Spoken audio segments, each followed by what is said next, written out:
Bismillah ar-Rahman ar-Rahim. Alhamdulillah wa salatu wa salam ala Rasulillah amma ba'd.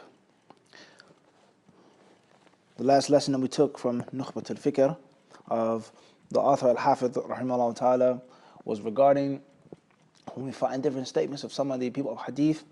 هذا حديث حسن صحيح. This hadith is حسن صحيح.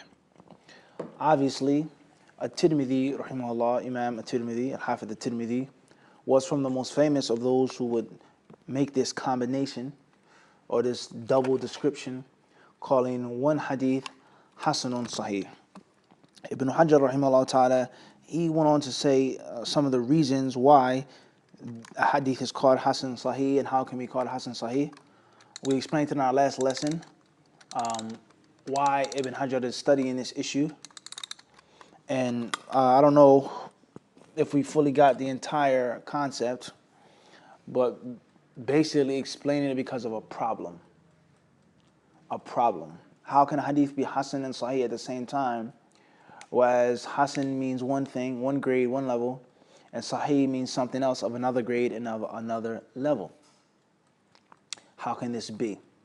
Okay, this is ishkal, or it's an assumed ishkal, it's an assumed problem. Khairan, inshallah. With that being said, we know that Tirmidhi, Imam Tirmidhi, has a special istilah in his book. He uses terms, he has a terminology that is not for all of the ulama, nor is it for all hadiths, and not. It's for his book, what he intended in his book. So in actuality, that ishkal doesn't exist in actuality.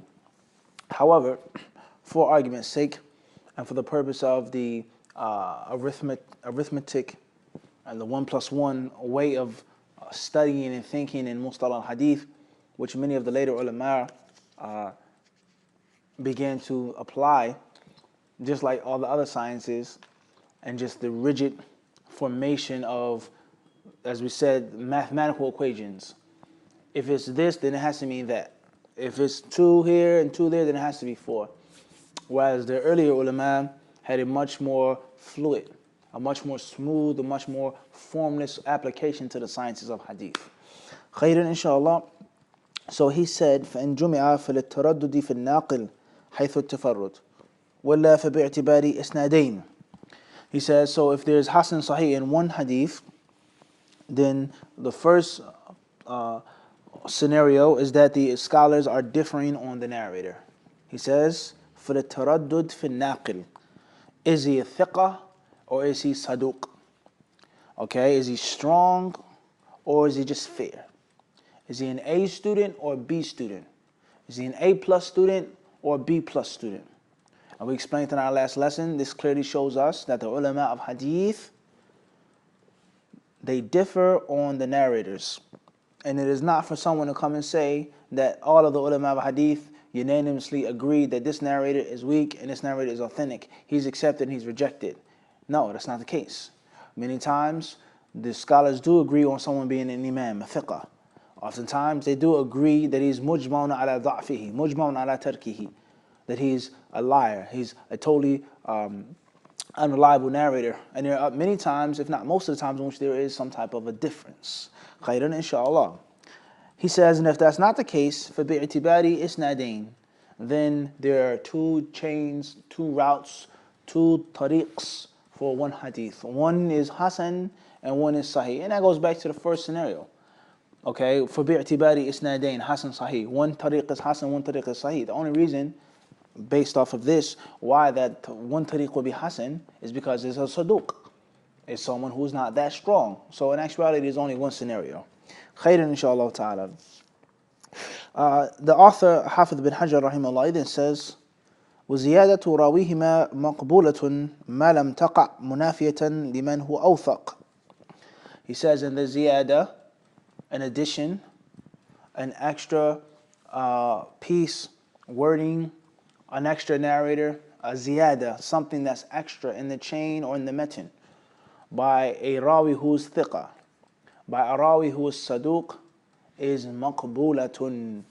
It is accepted. It is accepted with one condition according to the author, and that is ma lam taqa munafiyatan liman huwa awthaq.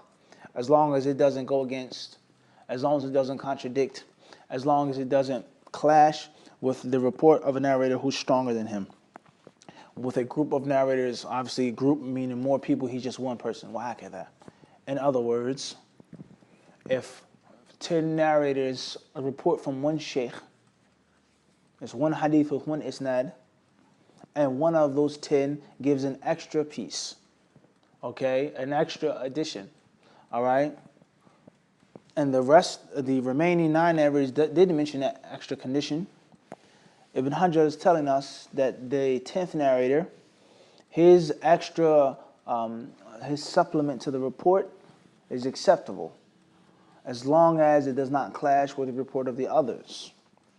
Okay, so let's make an example of this. There were 10 people who said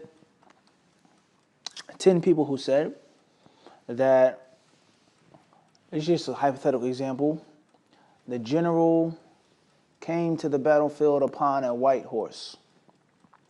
The commander, the general, colonel, the leader, he came to the battlefield upon a white horse. All right, so there are 10 people who are all combatants, and they saw this general come upon this white horse. So let's take the 9 soldiers, and let's take the 10th soldier, and he said the general came to the battlefield upon a white horse with a very long tail. Upon a white horse with a very long tail. This white horse had a lot of hair. Okay, and a very long tail, very long hair on his forelock. Or let's say you go even further than that by saying that it was braided. The hair of the horse was braided. Okay? So, how many soldiers do we have? 10. How many narrators, reporters of an event? 10.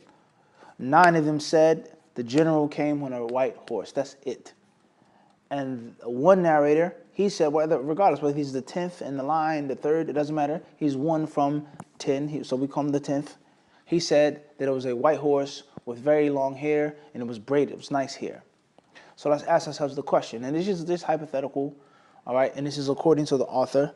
Now, according to all of the ulama of hadith, according to the author, did the narration, the report of that quote-unquote 10th narrator, did it go against, did it clash, did it contradict the report of the other remaining 9 narrators? Does it go against it? Or is it just something extra? Is it a ziyada? It's an extra piece of detail that they didn't mention? Hypothetically, we say, of course it doesn't go against it. The 9 narrators didn't mention anything about hair. They said a white horse, a small horse, a thin horse, a big horse, a bulky horse. The horse had on leather, had on armor, a saddle. It didn't mention any description about the horse. It's what it is. It doesn't mention. What's important? He had a white horse. And the 10th narrator also said that it was a white horse. And then he said, and it had nice hair.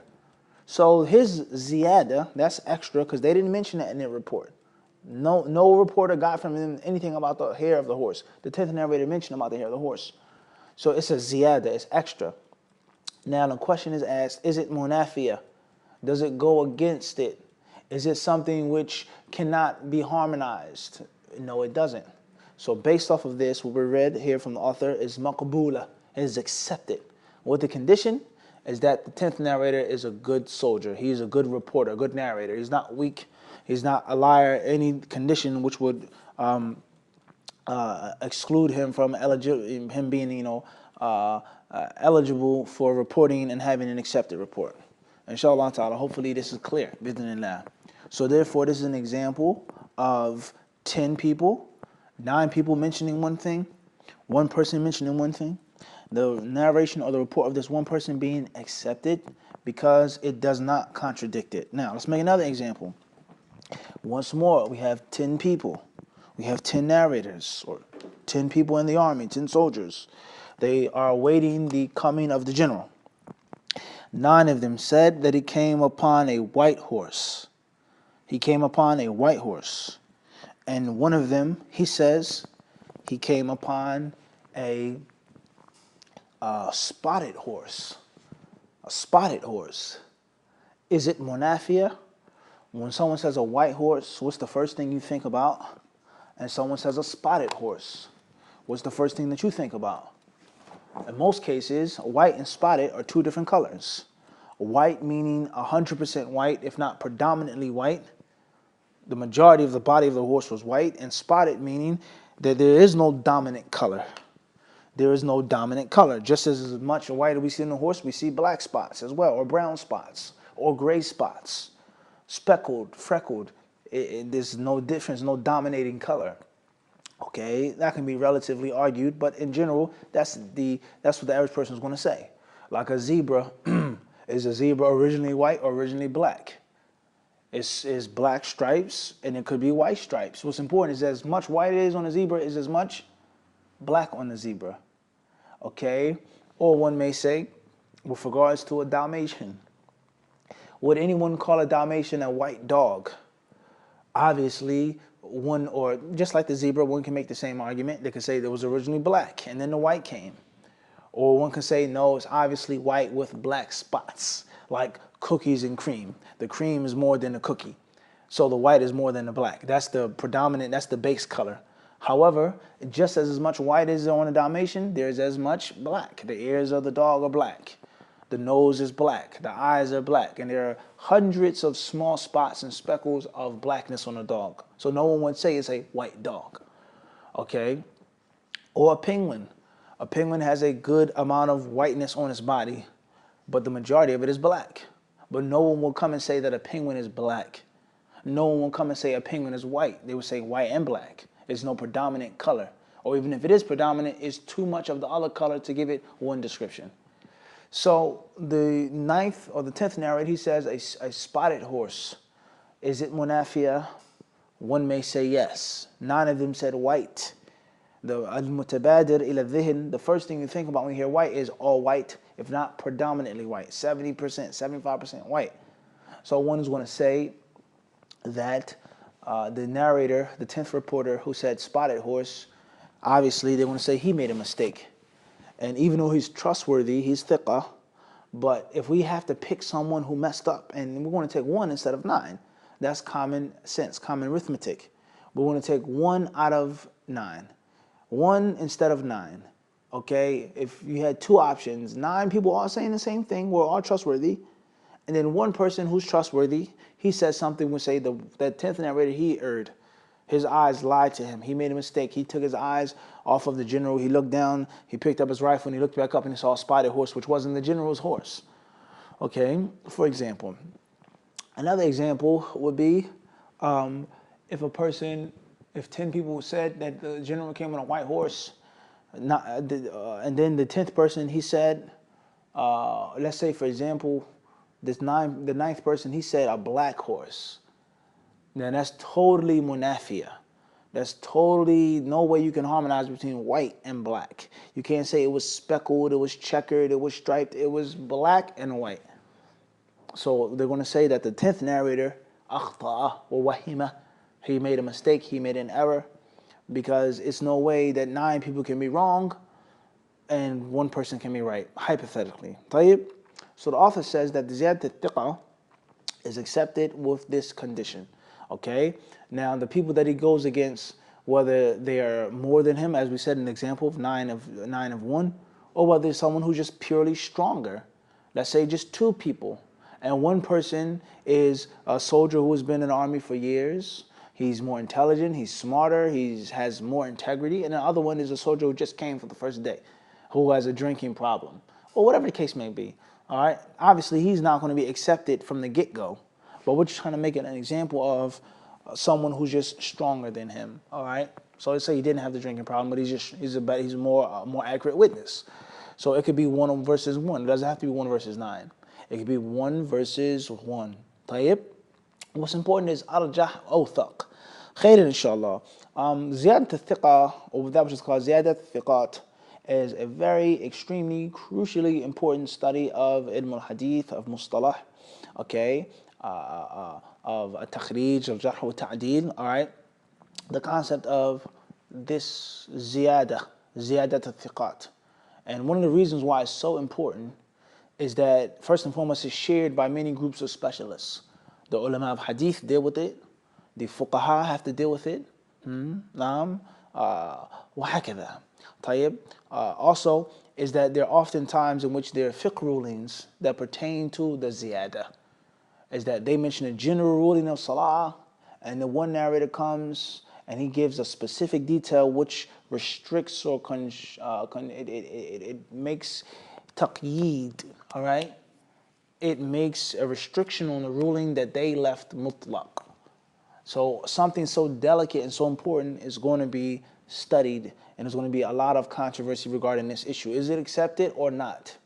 Let alone the fact that, as we said, the different developments and the time span, the evolution of ilm al-hadith, okay, and how there were the A'imma, Shu'bah, okay, Sufyan, Thawri, Waqi', these people. All right, then we had Abdurrahman ibn Mahdi, Yahya ibn Sa'id al-Qattan, Naam. Then came Imam Ahmad and Ali ibn al-Madini and Yahya ibn Ma'in. Then came their pupils and disciples such as Abu Dawood, such as Bukhari, such as Muslim, such as Tirmidhi. Naam, Tirmidhi is disciple of Bukhari as well. And then the next generation and the next wave and the next wave and the next wave. And what happened to all Islamic sciences, not just the sciences of hadith, but with regards to the fuqaha, with regards to the people of usul, with regards to the people of kalam, mu'tazila, with regards to the disciples of the mu'tazila, the asha'ira, the offshoot, all right, the subgenre of mu'tazili aqidah, and how they changed and developed and evolved and made their own school, and how these people began to write the books on the Arabic language, and they began to put things into the dictionaries, the qawamis, the lexicons. They began to author things on usul. They became the dominant exponents of fiqh of Shafi'i. They became the followers of Abu Hanifa, Maturidi, and this and that, and so on and so forth. So these different people, they had different foreign elements that they used when they studied usul al-fiqh. And that's where we get the ahad and the mutawatir. And that's where we get the ghalib and this and the rajih and so on. That's where we get the different foreign elements in ilm al-hadith because of these people. And this happens to all of the Islamic sciences, but we're talking about our field, hadith, in which the people begin to write things and say things with quote-unquote full cups. Where does this concept come from? Why are you presupposing that this has to be the case, that there's ahad and mutawatir, and this is ilm yaqeen, and this is ilm dhann, and so on and so forth? Where does this come from? Imam Ahmad never knew these words. Imam Bukhari never used these words. This was unknown to Abu Dawood. All right? So when these different people who had these different understandings and different schools of thoughts came along, then it became such a major big issue of the ziyadat al-thiqat. Even though the ulama of hadith did speak about it, they didn't talk about it and they didn't deal with it. But then we start getting foreign elements and different ways of understanding ilm al-hadith. Okay? Khairan, inshallah. And of course, these people were of no match of the meticulous nature of the ulama of hadith. All right? And just having emptiness of the cup and taking what is there and leaving what isn't there, and not coming to the table with presupposed facts and theories and then searching for the proof and the evidence. Khairan, inshallah. That's in brief. Those who wish to study this in more detail will have to take bigger books, longer, more thorough, and more exhaustive explanations. The author, he then says, فَإِنْ خُولِفَ بِأَرْجَحْ فَالرَّاجِحُ الْمَحْفُوظ وَمُقَابِلُهُ الشَّاذ وَإِنْ وَقَعَتْ مَعَ الضَّعْفِ فَالرَّاجِحُ الْمَعْرُوفُ وَمُقَابِلُهُ الْمُنْكَرُ. He says here, so therefore, if the ziyada, if there's a discrepancy in the report, okay, and the person is stronger, the person is stronger, then it's called rajih. It's the riwayah al-rajiha. This is the stronger, like a scale. You have the rajih, you have the heavier of the two sides of the scale. His statement is taken, we reject the statement of the other one. Like I said, the 9 people or the 1 person. There could be an instance in which there's 9 weak narrators who said that the general had a white horse, and we take the statement of the one trustworthy narrator, all right, khayr, inshallah. Now, it's not necessarily, the author, he mentions the weakness later. That's the secondary. Firstly is, we're talking about thiqat, but one is stronger than the other, as we said. Whether the student was a closer pupil to the sheikh, he studied with him for more years than this one. They're from the same country. It's presupposed one who lives in the same country doesn't have to suffer the rigors of travel crossing the border, leaving his family, his wife, his children. He's focused. His books, all of his tools. He doesn't lose anything. Traveling on a camel, traveling across the Gobi Desert. All right, everything is there in his home with the sheikh. Or someone who's just a higher grade, who's just more intelligent, who's stronger, who's a more voracious student. Okay, so his narration is called rajih, and the narration which is the narration is his rajih narration is called mahfuz. That's the word Ibn Hajar mentions here. He says al-mahfuz, which means, literal meaning, it's memorized or it's protected or preserved, meaning that this is the correct version, that the general came in on a white horse. That's the mahfuz. And the one reporter who was trustworthy, but he said a black horse, his narration is now called shadh. Is now called shadh. Clear on this? And we previously mentioned what shadh was in general. He says, as far as if the one who gives a ziyada is weak, then the rajih, the correct version, is called ma'ruf, literally meaning known. And the incorrect version is called munkar, literally meaning unknown, unacknowledged, disavowed, rejected. Now, it's a very, very, very long and winded argument and discussion on these terms. To keep things brief and simple, as beginners, the ulama of hadith, once more, did not rigorously restrict themselves to this rigid, slow-moving, cumbersome terminology and use of the terminology. The word mahfuz meant many things to them. The word munkar meant many things to them. The word shadh, the difference, what exactly it meant, it wasn't used as much as the other terms were used. All right?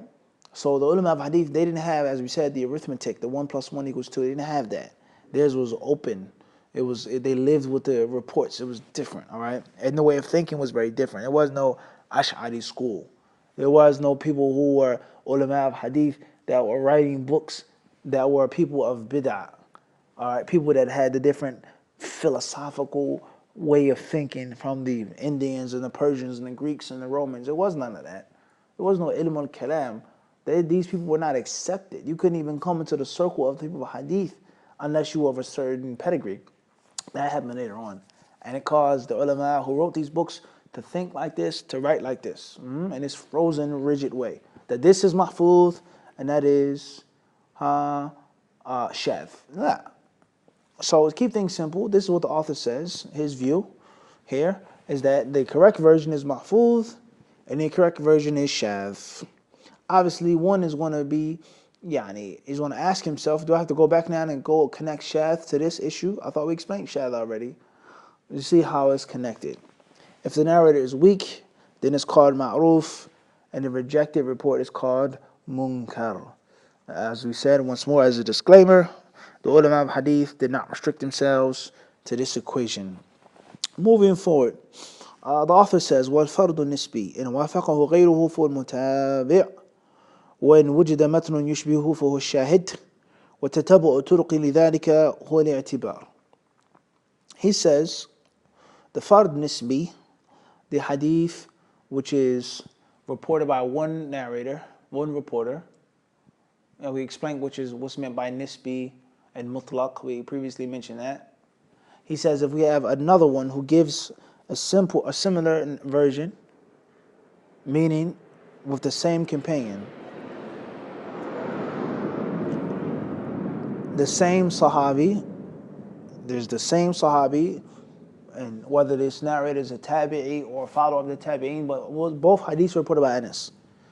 So he gives another report that supports the other narrator. He cooperates with him and corroborates. Then this is called al-mutaba'ah. It's called al-mutaba'ah. And the narrator who does this action, he is called al-mutabi'. The purpose of this is to strengthen the narration and to find and to see that the person is not the only one. He's not a sole reporter, a sole narrator. So this is called mutabi'. Hafiz ibn Hajar and many others, they say that this supporting narrator, this corroborating narration is done as long as it's the same companion. All right? So let's say, for example, we have Anas bin Malik, and report from Anas bin Malik is Thabit al-Bunani. Then from Thabit al-Bunani, okay, we have 6 different reporters. So reporter A from Thabit, we find in Sunan Abi Dawud. And then in the Musnad Imam Ahmad, we find another tilmid of Thabit that agreed with reporter A, reporter B. So therefore, reporter B is called mutabi'. And he corroborated or followed up reporter A, which strengthens reporter A's report.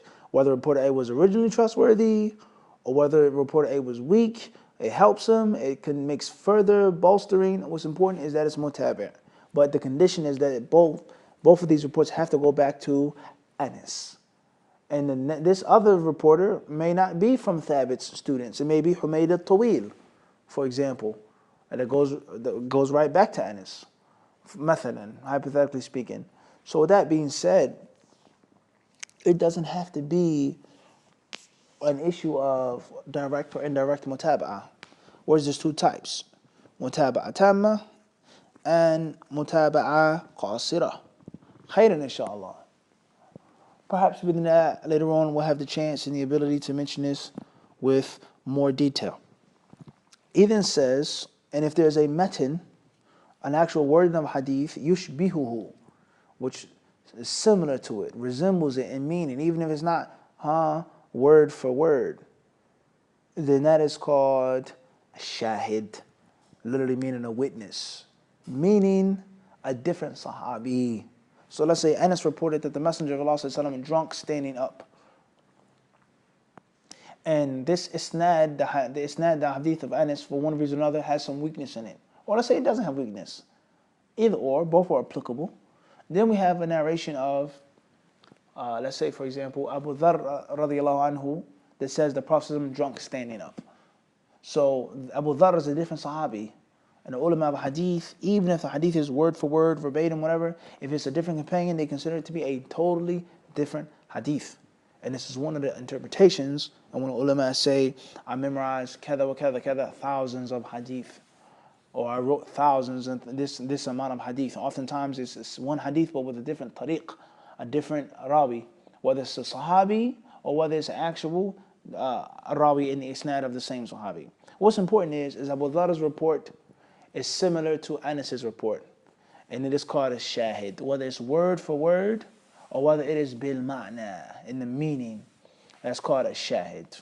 Khairan inshallah. So the purpose of the shahid and the mutabi', firstly, is that the first report is a little weak, the second one strengthens it. Secondly, is the report is not weak, but it gives it further bolstering, further strength. Khairan inshallah. He says, in the manner of discovering this and seeing, hal tafarrada bihi, hal infarada bihi, is he the only one to mention it? Is there another? So on and so forth. This process is called al-i'tibar. It's called al-i'tibar. And that basically is to look and to search. Has someone else corroborated with this reporter or not? Just like the news. This is the only station that reported this accident. Is there anyone else? Were there any other reporters, any other witnesses? Okay. So this is called the process of al-i'tibar, which linguistically means to consider something. Okay, that's what's meant by that. Moving forward, Ibn Hajar rahimahullah ta'ala, he then says, ثم المقبول إن سلم من المعارضة فهو المحكم وإن عارض أو بن عورض بمثله فإن أمكن الجمع فمختلف أو فهو مختلف الحديث ولا وثبت المتأخر فهو الناسخ والآخر المنسوخ ولا فالترجيح ثم التوقف. Ibn Hajar rahimahullah ta'ala then says, speaking on another very important understanding of hadith, and that is once the hadith is maqbool, it's acceptable, whether it's sahih or hasan, it's maqbool, then there's one or two scenarios once more. Another fork in the road. The first is for this hadith to be free from any other clashing narrations. There are no other texts in the Quran and Sunnah which go against this hadith or seem to go against this hadith. And the second scenario is that this hadith, even though it's authentic, there's another hadith that goes against it. All right? We're not talking about one isnad now. We're talking about a whole nother hadith or a whole nother set of hadiths or a totally different Islamic concept that goes against this hadith. So, the maqbool hadith, Sahih and Hasan, according to the author, both has one or two options, we said, fork in the road. It's either going to be free from any mu'arid, hadith or concept that goes against it, or it does clash. Okay? So therefore, let's make an example of this once more. Or before we make an example, he says we take the following steps in harmonizing, or the following steps in dealing with these two hadiths, because they're both authentic. We can't reject them.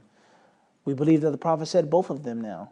So it doesn't seem to make sense. It doesn't seem to be clear. It has to be a scientific process, because it's impossible for the Prophet ﷺ to say something that doesn't make sense, that's contradictory. It's divine revelation from Allah subhanahu wa ta'ala, what the Muslims believe. So it has to be a key now. He says the first way is فَإِنْ أَمْكَنَ الْجَمْعُ. He says it's for us to harmonize between the two, if it's possible. Meaning, it's a clear scientific way that there's no contradiction between these two hadiths. There's no contradiction. The one hadith says, make dua to Allah, and another hadith says that nothing will come before the qadr. One hadith says that your place in the hellfire in heaven has been made for you. One hadith says is that Allah Azza wa Jalla created everything which would take place, so on and so forth. And another hadith says, make dua when you're sick. Another hadith says, make dua until Allah removes it from you, so on and so forth. Okay? So it seems to be a clash. One hadith says there's total predestiny. And another hadith says, pray for Allah to remove harm from you. Well, how can Allah remove the harm if He destined it already? If it's going to happen. What's the point of me getting in my car and making dua not to get into a car accident, and it's written for me to get in a car accident? So this seems to be a clash. Or an example, for example, a hadith that says, مثلا, that the Prophet ﷺ, he said, "Firra min al-majdum, firaraka min al-asad." He says, when someone's a leper, then stay far away from them. Stay far away from the leper, like you would run from a lion, a loose lion. Don't come near a leper.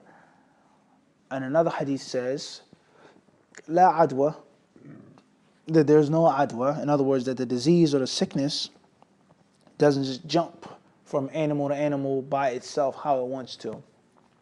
The sickness or leprosy, it doesn't have a mind of its own, for example. There is no superstitious belief of the sickness attacking who it wants to attack. So, one hadith says is that there is an effect. It can pass on, it can spread. Don't go near the leper. Another hadith says that it doesn't jump how it wants to go. So we have some type of semen contradiction. Or the hadith about drinking standing up. One hadith says, "La tashrab," don't drink standing up. Another hadith says the Prophet drunk standing up. Okay, and there are hundreds and thousands of examples like this. So both narrations are authentic. The first step is to make that which is called al-jam'u wa tawfiq, is to harmonize between the two. This hadith means that the Prophet ﷺ is clearly affirming Allah created everything, it's going to happen. And another hadith, making dua, is teaching us that first and foremost there's different levels of that which is written. That which the angels have is not necessarily that which Allah Azza wa Jal has, Kitab, the Lawhul Mahfuz, the Ghaib, that no one knows but Allah subhanahu wa ta'ala. And the angels have instructions. The angels, they have instructions. And when you make dua, because of your servitude to Allah, Allah may tell His angels to change their instructions. Don't allow him to get into this car accident now, because he made the dua when he put on his seatbelt. Save his life. Okay? But the Lawhul Mahfuz, the decree that Allah has, doesn't change. He is not going to get into a car accident. But Allah told the angels, allow this person and so on and so forth to happen. And then when he made the dua, Allah says, remove it from him. Mathalan. Or one can say, the purpose of making the dua is to manifest your servitude to Allah, that you're a slave. And a slave is to humble himself for his master, and you need your master, you need Allah. And you don't have the option and the choice to do without Allah subhanahu wa ta'ala. So you make dua. Even though you don't know what's going to happen, whatever's going to happen is already decreed. So there's no contradiction between these two concepts, these two sets of hadiths. All right? The concept of the leper. The Prophet says, take your caution, all right? Tie your camel. Make a protection for yourself. But at the same time, know that the disease is going to happen when Allah wants it to happen. And it is not going to just jump upon someone. 5 people eat one dish, only one person gets food poisoning. 3 people shake someone's hand and one person gets the cold. It's going to happen by Allah's will. But still protect yourself. Why? There's no contradiction between the two. And this compromise, or this harmonizing has to be done scientifically. And it can't make the hadith to be twisted and bent and warped and have no faida whatsoever. Khair, inshallah, that's in brief. Moving forward. That's the first step. The second step is, he says, and once this is done, this is another subgenre of hadith which is called mukhtalif al-hadith or mukhtalaf al-hadith with a fatha or kasra. This is the science which is known as mukhtalafu or mukhtalif al-hadith. Polemic hadiths, problematic hadiths. In other words, this field right here in itself is a separate genre of ilm al-hadith. In itself, this is a separate genre of hadith. Just like there is the field of fiqh al-hadith, mustalah al-hadith, ilm al-rijal, wa hakadha. Okay? And that is a major science, one of the greatest feats in the history of humanity, no doubt, for these ulama to look after thousands of reports and harmonize between them and show and reflect light on them. This is a major thing that Allah allowed the Muslims to do. Hundreds and hundreds of years before there was anything known as a Cambridge or an Oxford, before there was a Harvard, before there was this university and a Goldsire and a Shkhat, before there was anything of any worthy mention in these places, all right? For them to come along and say that the Prophet's words were contradictory, the Prophet's hadiths are fabricated. The Umayyah, Bani Umayyah, Bani Abbas, the Abbasiyah, and this is the reason why we have the different madhabs, and all hadiths were fabricated for Muawiyah and Ali, before they come and say that nonsense, okay? The Muslims had a detailed, finely refined system of sifting through the hadiths and understanding and looking in them. Before there was anything known as an Orientalist, okay? Only Allah knows the state and the status of those countries. What was Hungary? What were the Hungarians doing when there was Tahawi? When it was Ibn Abdul Barr? We go later after that, Ibn Hajar, rahimahullah. All right, in the 8th and the 9th century, before there was, when there was Ibn al-Qayyim walking around, what was Hungary like? What was Germany like? What were these places like? Okay? And this is very important for the Muslims to understand, and we've explained this before, okay, with regards to the great legacy and the steep foundation of the ulama and the ulama of hadith and how they preserved the narrations, and they felt the things which seemed to be problematic, which seems to be contradictory, hundreds of years before the Western countries came along with their flawed, inaccurate means of criticism. Khairan, inshallah. Moving forward. He then says, وَإِلَّا, if that's not the case, there's no way of harmonizing between the two. وَثَبَتَ الْمُتَأَخِّرُ فَالنَّاسِخُ وَالْآخِرُ الْمَنْسُوخُ. He says the next step is to do that which is called, or deal with the concept of an-naskh, is abrogation. Is that we, and pay attention to the words now. He says, وَثَبَتَ الْمُتَأَخِّرُ. He says it's clearly proven, it's authentically proven that this hadith came later on. Then it abrogates and it cancels, it does away with the previous ruling. Both hadiths are authentic. One was in the 3rd year of the Hijrah, the second is in the 9th year of the Hijrah, and there's no way for us to harmonize between the two. We cannot harmonize and say one is makruh, one is drinking standing up is disliked, but it's permissible. Okay, it's not haram, so we can't do that. is clearly a clash. So one hadith was in the 9th year of the Hijrah, the first hadith was in the 3rd year. So we say that the hadith that's in the 9th year of the Hijrah cancels, yansakh, it abrogates the previously mentioned hadith or hadiths, the concept as we said. An example of this, one hadith says, don't go to the graveyards. Don't visit the graveyards, okay? And then another hadith says, visit the graveyards. One is going to say, oh, well, it's a clash. It's ma'aradah. It doesn't make sense. We'll have an Orientalist.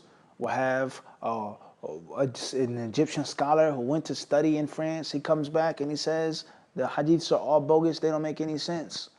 We have a modern day person and, for example, in Columbia University, in Harvard, or any school, okay? And he says, look, the hadiths are off, they're fake, they're lies. The Prophet doesn't make any sense. One day he says, don't visit the grave. Next day he says, visit the graves. One hadith says, Iyakum, do not go near the graves. Another hadith says, Fazuruha, visit them. See? He's a liar. Islam is all fake and it's false. Or we have a poor, miskeen, young Muslim who was a Muslim and now is becoming an apostate, waliyadu billah, from Lebanon or Egypt, and he talks about Imam al-Bukhari and how Islam doesn't make sense and why I left Islam. He makes a YouTube video. I used to be a Muslim and all. The hadiths were so stupid. They didn't make any sense. They're all over the place and so on. It's sad. It's so sad. And the reason behind this is not because of scientific discussions and ilm. No. It's because of loving the Western countries and loving the Western civilizations, wanting to be like the kuffar, wanting the ways of the kuffar, the satellite dish, the computer. That's why. That's why these people leave Islam, because of their love for the kuffar and of the Western European lifestyle. Then they look for excuses and reasons and things to justify their leaving the fold of Islam. Wala hawla wala quwwata illa billah. May Allah protect our hearts from that. So therefore, with that being said, hundreds of years, 1,000 years before this person came along and made this YouTube video, there were ulama who accurately recorded the dates, the chronological history of the hadiths. One hadith was in the beginning of the Hijrah when they just got to Medina, and the next hadith or set of hadiths was in the end of the Prophet's lifetime, alayhi salatu wasalam, in which he told the companions to visit the grave. So there's no contradiction. There's no contradiction. And we can clearly scientifically prove this, whether the companion who narrated the hadith, the masjid was built, this war, this battle, he said it in the battlefield, this battle didn't take place except in the 9th year of the Hijrah. So how can you say that the hadith in the battle of Badr, the 2nd year of the Hijrah, is clashing? It doesn't clash. So this is what's called an-nasikh wal-mansukh. Now, this is a major principle of Islam, all right? And there are many wisdoms behind an-nasikh, all right? Many benefits that we get that we don't mention, or we're not going to mention right now. All right, obviously, when the ulama have difference of opinion, is it mansukh or not? There are conditions for saying a hadith is mansukh. First condition is adam imkaniyat al-jam' aw tarjih bi wajhin salim. The first way is not to, or there's impossible to harmonize between the two, or it's impossible to take a stronger view. It's impossible. It's too difficult. Secondly is ma'rifat al-tarikh, is that we must know the actual history. We have to know when it was mentioned, and we can't just say it's abrogated. Oftentimes, those who make sharh of hadith, they do this and they say this to support their madhab, unfortunately. Khairan, inshallah. The last step, he says, the step 3, not the last one, the third step, وَإِلَّا فَالتَّرْجِيحِ. If we can't harmonize, if we can't prove that one is later and one is earlier, then we make tarjih, and we say that the ahadith regarding touching your private part, break wudu, are stronger, they're more explicit. They take precedence over the hadith that say, هَلْ هُوَ إِلَّا بُضْعَةٌ مِنْكَ. It's nothing but a part of your body. That's an example. We make tarjih, and we say, we're not saying that the hadith is da'if, but it's just too many of the other hadith that are too strong, too sariha, right to the point. The hadith of making ghusl on Friday. من جاء منكم الجمعة فليغتسل. غسل الجمعة واجب على كل محتلم. Making a ghusl is mandatory. Ghusl al-Jum'ah is mandatory upon everyone who's of age. Ibn Umar, Abu Sa'id, Abu Hurairah, this one, that one, they all reported the same hadith. We can't necessarily say فَبِهَا وَنِعْمَتْ. Okay. وَمَنْ اغْتَسَلْ فَالْغُسْلُ أَفْضَلُ. An example, we make tarjih if we can't harmonize between the two. Not saying that you can't harmonize in that issue, but it's just an example. The fourth and final step, the author says, ثُمَّ التَّوَقُّفُ. We can't harmonize. We don't know which one came first. We cannot make one stronger than the next. Then we stop. We say, Allahu A'lam. Only Allah knows what's meant by this hadith. Is it fabricated? No, Allahu A'lam. It's authentic. We cannot say that. We don't know. We leave it at that. We believe in Allah and His Rasul. Now, this last step, obviously for someone who is an atheist, or for someone who lacks faith, or for someone who isn't a Muslim, is not going to accept. It's not going to be accepted in a university. It's not going to be accepted in a secular school. There's no rudul ilmi ila alimihi. What do you mean? It has to be scientifically, tangibly proven. All right, obviously that's not the position of a Muslim. Secondly is, what is the chances of this happening? That there's a hadith in which there's no way that we can't put it under any of the first three categories, period. What's the chances of that happening? Very, very, very highly unlikely, very slim. And a few hadiths, and we're not just talking about fiqh now, it doesn't just have to be about fiqh, it could be about any issue. These few hadiths that don't meet the first three standards or conditions, whether it's about fiqh or issue of the ghaib, of the dajjal, of the unseen, so on and so forth, they don't have any effect on the main major aspects of the deen. There is no issue of the five daily prayers. There's no issue on the 5 pillars of Islam. There's no issues of the articles of faith. There's no major issue, the attributes of Allah, things, resurrection, that is going to affect the core, not even the surface of Islam. Let alone for the layman Muslim that doesn't have access to these different books and these concepts. This is of no problem how the people try to make it seem. So we make a conclusion and a summary that the science of hadith is a masterful science. It's from ilmun muhkam. It's perfectly crafted, masterly crafted.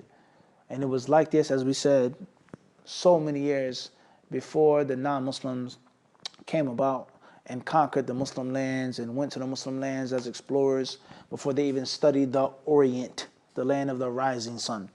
Khairan, inshallah, before there was any problem with regards to the Revolutionary War, with regards to the French Revolution, church and state, with regards to this terrorist group, quote unquote, whatever that's supposed to mean, this terrorist and this one, this suicide bomber, and before these issues even arose, before there was feminism, before there was something which is known as human rights, before there was the abolition of the African slave trade, before all slavery was banned and abolished in the modern world, before there was the United Nations and NATO and this and that and so on and so forth, before these different groups and movements came about, the ulama of hadith, they had mastered this science, and it was well protected. Nothing that belonged in would leave, nothing that was outside could come in. Okay, only Allah knows what was the rights of human beings in these different countries, the rights of women in these different countries, the concept of slavery in these different countries. Okay, and then when they, quote unquote, became enlightened and felt it was the right thing to do, now humans have rights. Now minorities have rights. Now religious minorities have rights. Now women have rights. Now there's no such thing as racism and colorism and prejudice and so on and so forth. Okay? Only Allah knows what took place and what happened in those countries. As we said before, we read things, but we don't know the full extent of the oppression and the wrongdoing that was done to those people. How many people were persecuted? The Jews were persecuted in so many countries. All right, the Christians were persecuted in this pagan country.